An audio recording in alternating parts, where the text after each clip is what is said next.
All right, it's great to do a video again. I am definitely backed up. And this video was a video that I wanted to do about 3 weeks ago because it's been about that long since the Long Island tool swap meet. And I know Scoutcrafter did a video on it that goes into detail, and he talks a lot about the items. And and this time there just wasn't as many vendors there, but I did pick up a couple of cool items which I'll share with you, as well as I got some clips of some other cool items that other folks got. So the first item I picked up, nothing sexy or fancy here, but this is a Nicholson file card made in the USA, and I paid $5 for this, and I thought that was a great deal. I was surprised that you could still find these made in the USA, because I know a lot of the Nicholson stuff is not made in the USA these days, hence this Nicholson file here that I believe says made in Brazil. So these come in handy. They definitely help with the maintenance of your files.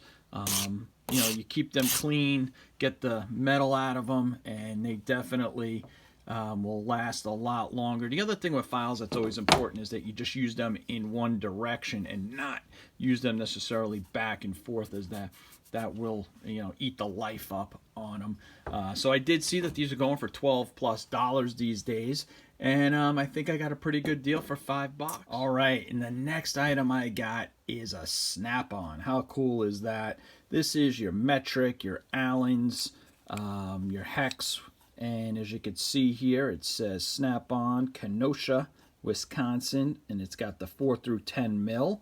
And you come across these a lot, garage sales, estate sales, these types of tools, but normally they're not metric, and normally they're definitely not snap-on. And the only thing I see on this that might be a little bit boogered up is this one here. I think that's the 6 mil. And that the beauty of these is that you could just file this a little bit, and you could even just cut this off as you go as they get boogered up, and they'll be just as good as new.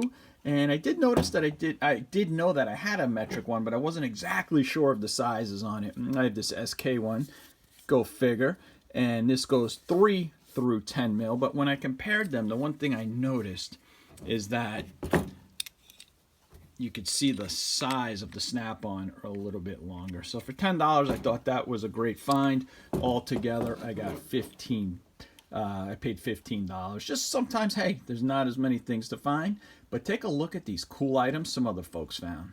Steve found this item, and I believe Scoutcrafter actually talked about this recently in one of his videos. And what this is a speed vise. You see how it could just lift up? You could move it to where you need to go and then clamp it down. I thought that was super neat, and I think he only paid $20 for that.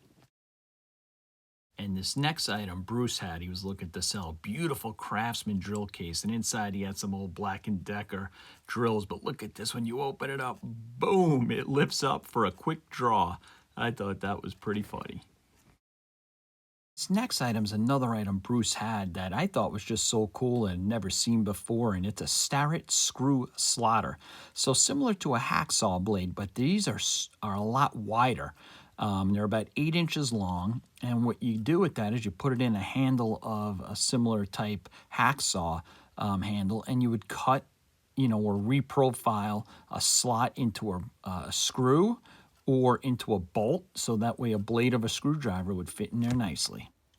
So are those some great items or what? So my dad was in town visiting, and I took him along to the tool swap meet, and prior to going there, I was showing him some of the other items that I acquired in the past, and one of them was the Plierwrench, and he thought it was just the coolest thing, and he'd never seen it before. So I figured, hey, let me give this thing a quick restoration. So these Plierwrench were not in the worst shape, and they looked like they were oiled and wire brushed at one point and through the years, but they definitely had a lot of pitting in them. They had a lot of deep staining in them. The handles, as you can see, are really dirty. The handles are actually, you can see, nicked there at one point by a wire wheel, but I was going to do my best to make them look good, so let me get into it.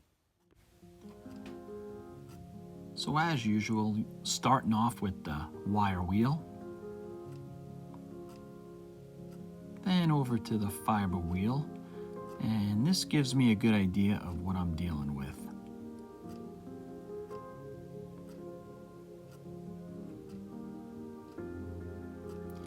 Now I brought it over to my belt sander, and wouldn't you know it, the bearing just didn't sound right. It was stiff, it wasn't moving, so I pulled it off. And you know, these projects go delayed and sideways quick. I put a little oil in it, did not do the trick. How to pull out the bearing and get to it. And what I did there is I left it in the wheel, because you'll see later the wheel has a crack in it. And I'm using the good old 50-50, not being stingy, and then just flushing it all out with some WD-40 and some regular 3-in-1 oil, and then repacking with some grease. So I only paid $5 for this belt sander. I did replace the bearings on the motor a while back.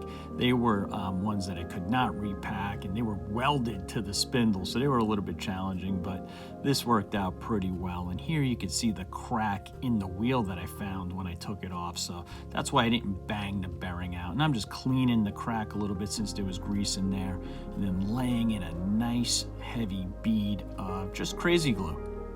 Letting that soak in there, and then as you can see here, I just gently pressed it in the vise together. You could see the crazy glue oozing out, and I let that sit for about an hour, put it all back together. It worked great, and I'll give you a chance later to hear what it sounds like.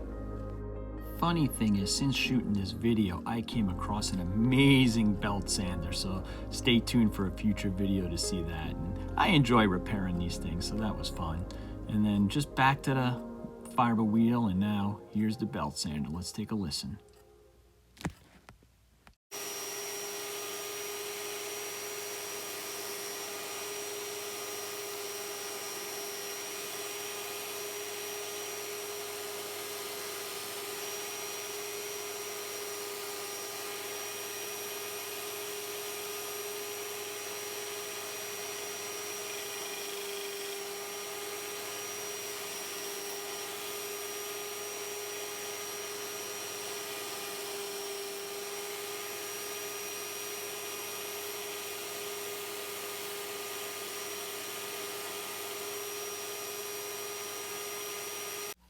So as you can hear, she was running strong and working great, and it just, you know, I wasn't happy with getting the pitting out. So as much as I was using the belt sander with the wood behind it, I needed to go to the flap disc here to get that deep pitting out.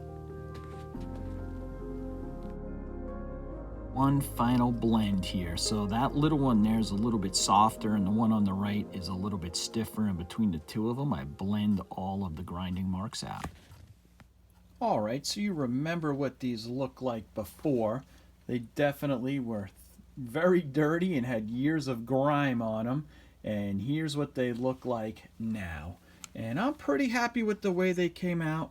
I definitely got all the pitting out. Trying to get it in a good light here. Kind of went with that satin finish as I blended it all in. No pitting there.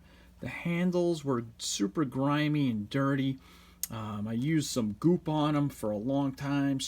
Cleaned them as best I could. Used WD-40 on them. Some of that staining just would not come out.